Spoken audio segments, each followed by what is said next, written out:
بسم الآب والابن والروح القدس الإله الواحد آمين. تحل علينا نعمته وبركته من الآن وإلى الأبد آمين. كنا اتكلمنا الأسبوع اللي فات عن بعض حاجات خاصة بالكسل أفكركم بيها. كنا بنتكلم عن معنى الكسل، مفهوم الكسل، وإيه الفرق بين الكسل والتراخي والتواني. واتكلمنا كمان عن إزاي الكسل بيضر الإنسان. اتكلم معاكم شوية النهاردة تكملة للحديث، لأن احنا اتفقنا على هنقسم سفر الأمثال ونشوف فوائد سفر الأمثال بالنسبة لنا، بحيث نقدر ان احنا نستفيد من النصائح الجميلة الموجودة. النقطة اللي كنت عايز أكملها معاكم طريق البر وطريق الشر. طريق البر هو طريق الاجتهاد، لكن طريق الشر هو طريق الكسل. فالإنسان الذي لا يجتهد لا يحقق البر في حياته. ودائما الإنسان اللي بيبذل جهد يستطيع أنه يحقق أمور كثيرة في حياته. فمثلا آية أمثال 12:27 يقول: الرخاوة لا تمسك صيدا، الرخاوة لا تمسك صيدا، أما ثروة الإنسان الكريمة فهي الاجتهاد. يعني لا يحصل الإنسان على ثروة إلا من خلال إيه؟ الاجتهاد. لكن الرخاوة لا تمسك صيدا، يعني مش ممكن إنسان مرتخي وضعيف يقدر إنه يمسك صيدا. معناها إيه؟ يقول: أما ثروة الإنسان الكريمة، مش أي ثروة يعني، ما ممكن واحد يكون ثروة من الإيه؟ من السرقة ممكن، لكن الثروة الكريمة بمعنى حاجة يبقى ليها يعني نوع من الفخر، فهي ثروة بعرق وباجتهاد وبعطاء، مش بنهب وسرقة. فيقول: الرخاوة لا تمسك صيدا، أما ثروة الإنسان الكريمة فهي في الاجتهاد. ولذلك في آية برضو أمثال 13:4 يقول: نفس الكسلان تشتهي ولا شيء لها، تشتهي ولا شيء لها، ونفس المجتهدين تسمن. طبعا الناس فاكرين السمنة دي زي الجسد، يعني يدخن، يعني لا، السمنة الخاصة بالنفس زي ما يقول مثلا الخبر الطيب يسمن العظام.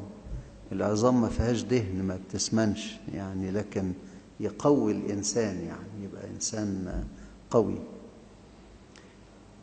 فعشان كده نفس الكسلان تشتهي ولا شيء له، أما نفس المجتهد فتسمن. تسمن يعني تدي نوع من القوة والقدرة والطاقة إلى آخره. إن كان أحد لا يريد أن يشتغل فلا يأكل أيضا. سالونيك الثانية 13. وأنا كنت حكيت لكم قصة الأسبوع اللي فات عن واحد راح يترهبن، لما قالوا له تعالى اشتغل، قال لهم: لا، أنا جاي اشتغل؟ لا، أنا جاي أصلي. فسابوه يصلي لكن ما ودلوش أكل. آخر النهار قابل رئيس الدير قال له: أما أكل الإخوة يا أبي اليوم؟ قال له: طبعا كلوا. قال له: أنا ما أكلتش. قال له: أنت راجل روحاني جاي تصلي، هتاكل ليه؟ اللي يشتغل ياكل، لكن أنت فضلت الصلاة عن العمل، ليكن هذا هو غذاؤك. فعمل مطانية واعتذر، وابتدى علشان خاطر يقدم عمل مفيد يساهم به في الدير.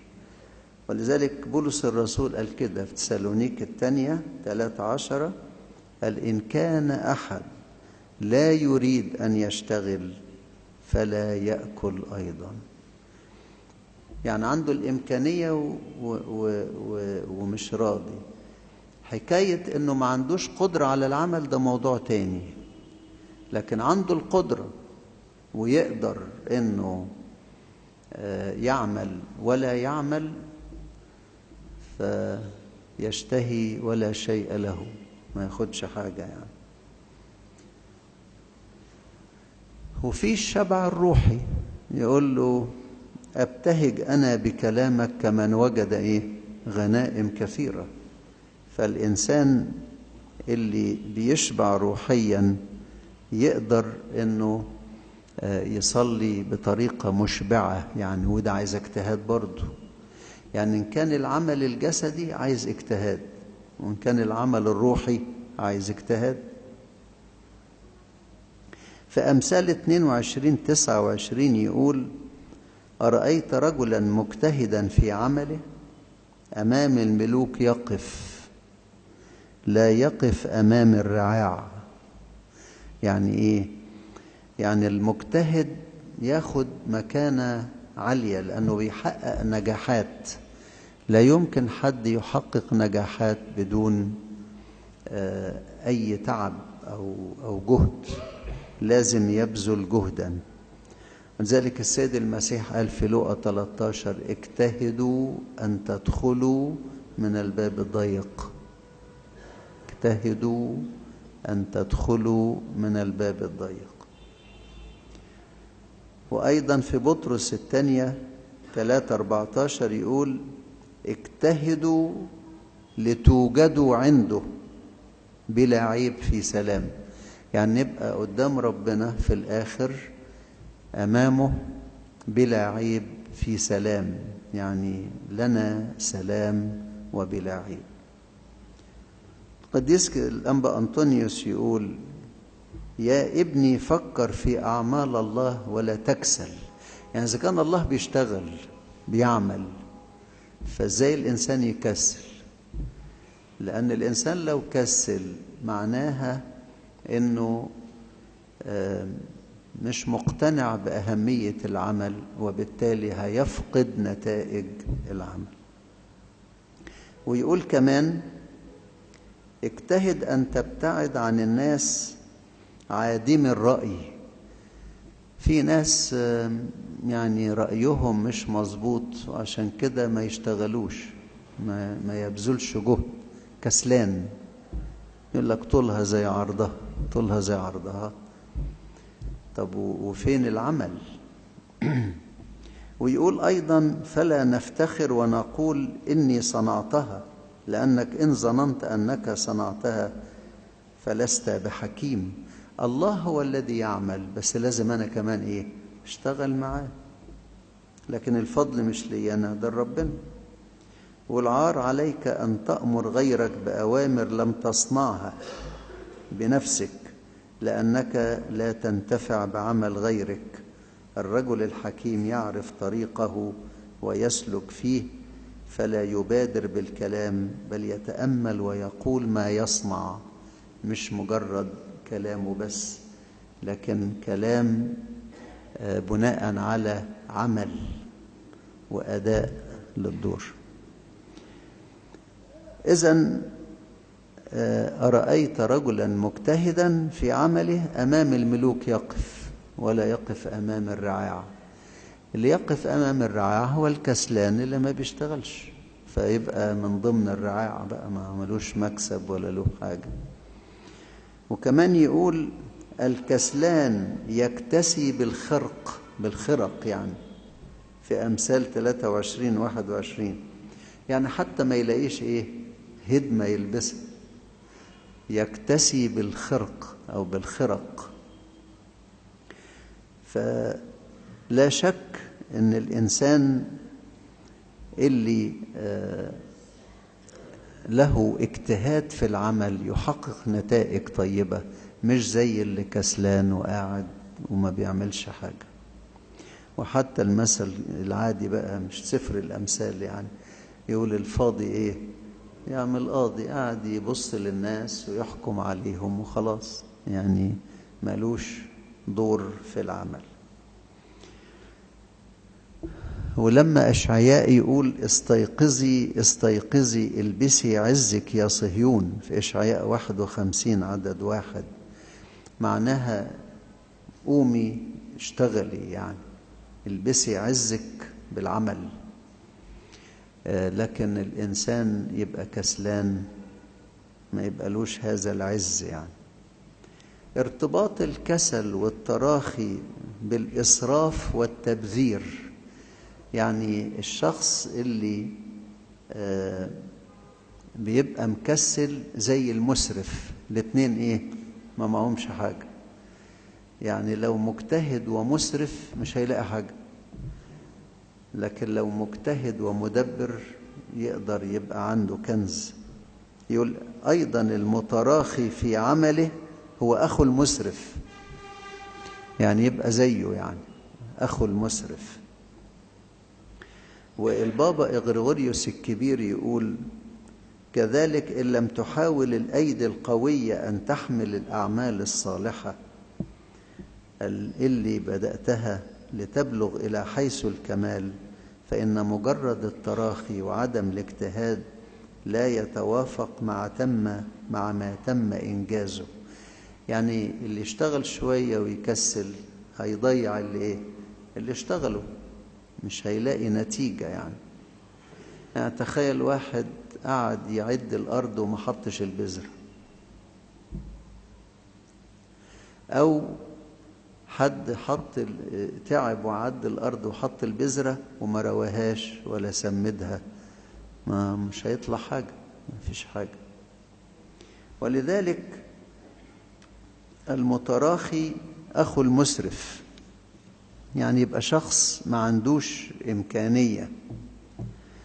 ولذلك مشكلة كبيرة جدا إن الإنسان يبقى كسول ومستمر في الكسل، مع إنه بيخسر، ورغم هذا مستمر في الكسل، مش بيشتغل أو عنده رغبة في الاجتهاد.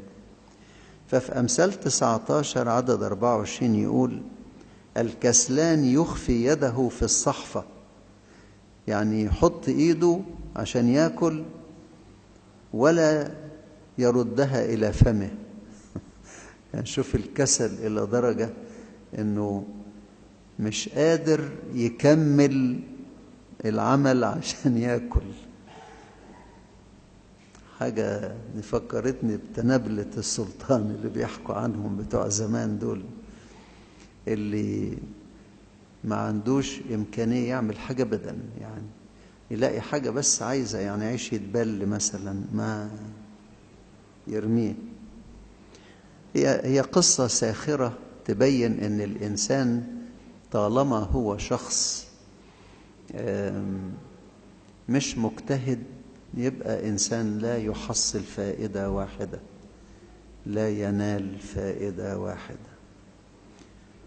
عشان كده يقول الآباء الحكماء مجتهدون بطبيعتهم، الحكماء يجتهدون بطبيعتهم، يعني يحبوا الاجتهاد، ما يحبوش انه يبقوا كسالى، لكن يحبوا الاجتهاد، لأنه حكيم وعارف ان الوقت محدود والزمن قليل، فلو كسل هيبقى يخسر وقت، وكل ما يخسر وقت المسألة تبقى بلا فائدة يعني، زي اللي يحط ايده في الصحفة ولا يردها إلى فمه، يعني تنها محطوطة كده، منتهى الكسل يعني. ويقول ثمر الكسل بقى النفس المتراخية تجوع طبعا، يعني مش بس تجوع بمعنى ما تلاقيش اللي يشبعها، يعني ما هو كلنا بنجوع، لكن يجوع ولا يجد ايه ما يشبعه لأنه متراخي. في أمثال 19:15 يقول الكسل يلقي في السبات والنفس المتراخية تجوع. الكسل يلقي في السبات يعني يبقى مفيش حركة يعني، والنفس المتراخية تجوع. العمل لا شك أنه يفيد، كل ما كان الإنسان يعمل بجد واجتهاد كل ما يحقق نتائج طيبة في حياته يعني. وحتى في أفسس 5:16 بولس الرسول يقول مفتدين الوقت لأن الأيام شريرة. مفتدين الوقت لأن الأيام شريرة. وفي كولوسي 4:6 يقول اسلكوا بحكمة من جهة الذين من خارج مفتدين الوقت. اسلكوا بحكمة من جهة الذين من خارج مفتدين الوقت، يعني ما تسيبش الساحة لناس يفسدوا الجو أو يفسدوا الحياة، لازم يبقى لك دور، لأن كل موقع بتسيبه ممكن الكسل أو شخص كسول يضيع الفايدة اللي كان ممكن تتحقق لو انت اشتغلت. تاني حاجة يقول الكسلان يصل إلى حالة البلادة، يعني يتبلد يعني ما يبقاش شخص مجتهد يعني. ففي أمثال 20:4 يقول الكسلان لا يحرث بسبب الشتاء فيستعطي في الحصاد ولا يعطى.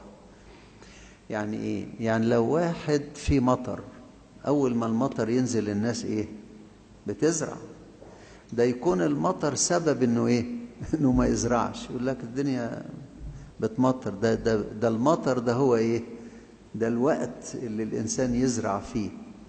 فلما ما يزرعش وقت المطر يجي وقت الحصاد ايه يشحت، ما فيش حاجة مش هيلاقي حاجة تنفعه يعني.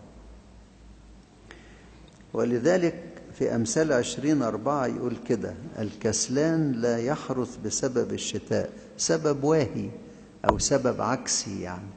ده مفروض الشتاء ده يعني المطر ده سبب في الزراعة، فيستعطي في الحصاد ولا يعطي. يبحث الكسلان دايما عن آخر يعمل لحسابه، ما يلاقيش، هيلاقي مين يشتغل لحسابه يعني. هو محتاج ومش هيقدر يديله أجره، طب هيشتغل إزاي؟ فتلاقيه بقى فلس يعني، ما بقاش عنده إيه إمكانيات.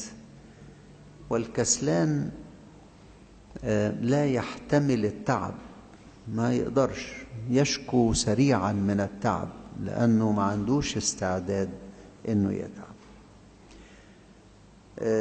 برضو البابا إغريغوريوس الكبير يقول ينبغي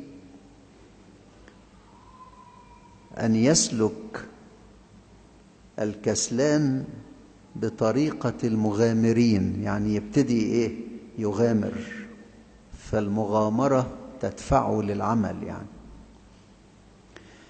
لكن لو ظل يرفض العمل هيتنه يحتاج ولا يجد، ويبقى مصيره الموت. عشان كده المتكاسلين ما عندهمش رغبة في العطاء، لأنه ما عندوش رغبة في التعب، وبالتالي لا يملك ما يعطيه لأحد. وحتى الخير يمتنع عنهم، ما يبقاش عندهم خير يعني. ويفسدوا كل استحقاق ممكن انه ياخدوه، ما ياخدوش حاجة، لأنه يبقوا غير مستحقين لشيء. ثالث مشكلة يقول الكسلان وهو نائم في السبات. يعني نايم يعني مش دريان. مشكلة كبيرة قوي ان تلاقي شخص مش دريان انه كسلان، ودي مشكلة كبيرة. يعني صعب جدا انه شخص تلاقيه عنده إمكانية ومش بيستفيد بيها، عنده قدرة على الحركة وما بيتحركش، عنده وقت يشتغل وما بيشتغلش. فلذلك معظم الناس اللي بيستعطوا أو يعني اللي مش عجزة، يعني عندهم إمكانية، تلاقيه يستحل الشحاتة وما يشتغلش، يستحل الأخذ بالسهل يعني، ويقول لك الشحات له نص البلد، بمعنى انه ياخد كتير فهيشتغل ليه. واول ما حد يدخل في صناعة التسول تبقى المشكلة بقى يعني مشكلة كبيرة جدا. يسيب العمل والاجتهاد ويبتدي يبقى شخص ملوش فائدة، يعني كسلان وهو نائم في السبات. يعني يقول كده في الأمثال الكسل يلقي الإنسان في السبات، يعني يبقى بلا حركة. طب فين الحياة؟ ده الحياة حركة، وحتى يقولوا الحركة فيها بركة، يعني كل ما يتحرك يتبارك. فالنفس المتراخية تجوع، أمثال 19-15. والكسل يلقي الإنسان في السبات، يعني ما يبقاش عنده الإمكانية أنه يتحرك ويشتغل. لما تهمل النفس بقى طموحات الإنسان، دايما الإنسان يحركه الطموح، يعني يبقى عنده أمل في أنه يحقق إمكانيات كويسة وطموحات كويسة. الكسل يمنعه عن هذا، فتلاقي الوقت يمر ما يعملش حاجة والمسألة تنتهي بلا فائدة. النقطة الرابعة يقول شهوة الكسلان تقتله. يعني أمثال 21:25. لأنه يشتهي ولا يعمل، فالشهوة تقتله، يعني تخليه متحسر على نفسه لأنه ما نالش ما يريد. طب ما هو ما نالش ما يريد ليه؟ لأنه كسلان. لو اشتغل كان نال ما يريد، لكن لأنه كسلان فمش هينال ما يريد. شهوة الكسلان تقتله.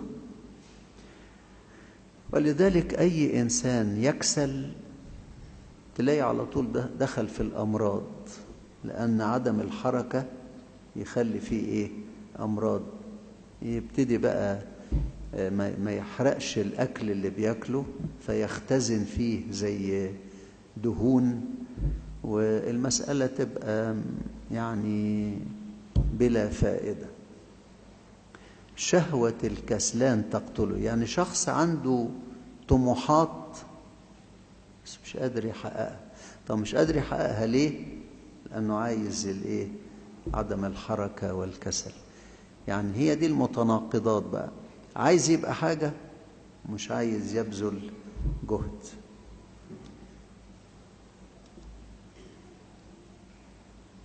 يقول حد من الآباء الكسلان، بيعلق على الآية أمثال 20:4، يقول الكسلان لا يحرث بسبب الشتاء فيستعطي في الحصاد ولا يعطي. فبيقول بقى الذين لا يجتهدون في أعمال البر الآن لن يحصدوا شيئا في الصيف، لأنه ما زرعش في الشتاء فمش هيحصد في الصيف، وبالتالي يحتاج. من يرصد الريح لا يزرع، ومن يراقب السحب لا يحصد. دي في سفر الجامعة الإصحاح 11 عدد 4. لطيفة قوي، يقول من يرصد الريح لا يزرع، ومن يراقب السحب لا يحصد. لأن دايما المطر يبوظ الحصاد، فلو توقع المطر دون مطر مش هيحصد أبدا. ولذلك عادة بيكون الحصاد في الصيف، لكن برضو ممكن يبقى في مطر في الصيف، ساعات يبقى في مطر في الصيف. عشان كده الكسلان لا يحرس بسبب الشتاء فيستعطي في الحصاد. من يرصد الريح لا يزرع، ومن يراقب السحب لا يحصد. الريح بمعنى مش كل ريح مضرة، ده في ريح بتشغل مراوح تولد كهرباء، وفيه ريح ممكن تنقل أمور طبيعية الناس مش عارفة تعملها. ولذلك الريح مفيدة، بس الإنسان لو خاف من الريح وقعد يرصدها مش هيعمل حاجة. وبرضو السحاب لو قعد يرصده مش هيعمل حاجة. الناس بتخاف من الكوارث قبل أن تقع. الكوارث يعني منطقة العلماء يقولوا في إمكانية زلازل، فاللي عايشين في المنطقة دي يتوقع إذن يقول لك ممكن تحصل وممكن ما تحصلش، يعني مش بالضرورة. لكن اللي عايز يكسل هيكسل لأي سبب وهمي مش حقيقي، فيضيع الفرصة بتاع العمل. الكسلان يناله الفقر، دي خامس ضرر للكسل، يناله الفقر. يقول لا تحب النوم لئلا تفتقر. ما هو كتر النوم ده كسل، في نوم كسل مش نوم احتياج. يعني في واحد ياخد احتياجه من النوم ويقوم نشيط وكويس، لكن الشخص الكسول اللي هو ما عندوش نشاط ما يشتغلش. لا تحب النوم لئلا تفتقر، افتح عينيك تشبع خبزا.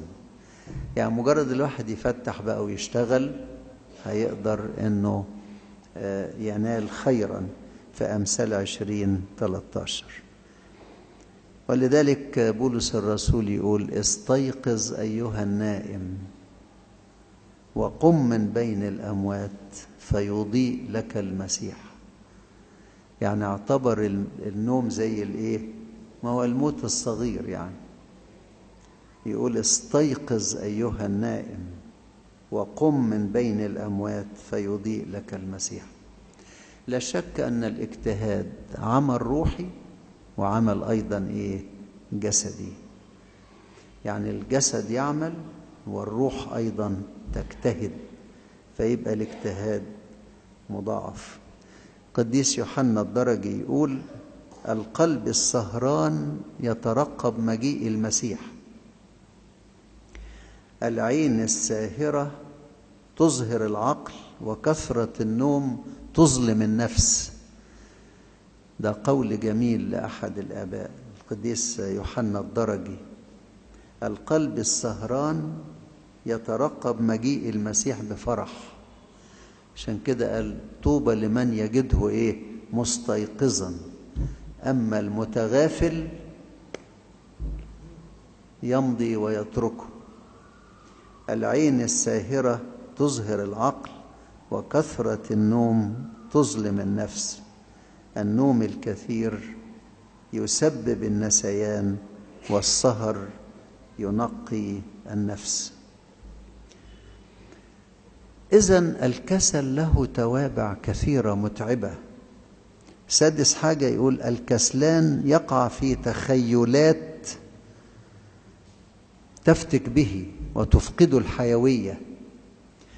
يقول قال الكسلان الأسد في الطريق فأقتل في الشوارع. يعني هو تخيل ان في أسد فخايف يمشي عشان ايه؟ ما يتقتلش، ما يتكلش يعني. الأسد في الطريق. قديس نيلوس يقول: البطالة هي بداية كل الأعمال الرديئة.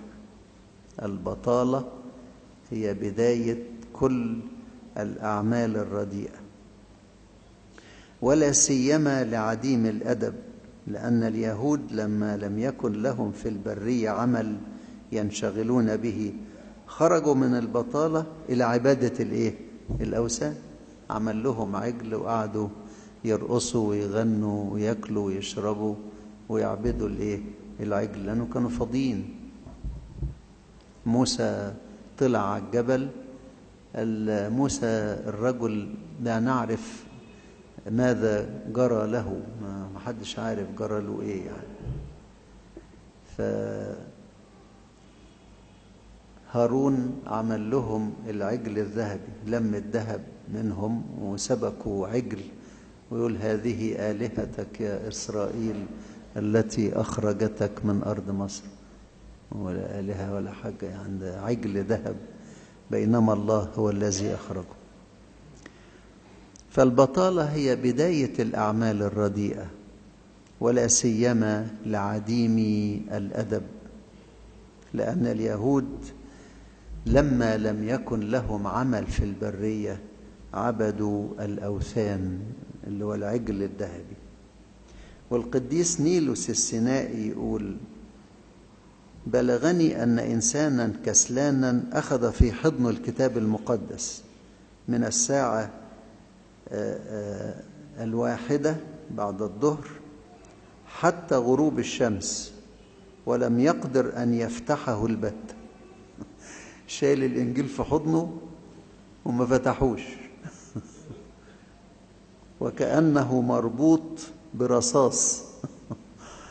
يعني حاجة صعبة قوي، يعني الإنسان الكسلان ده بلوى.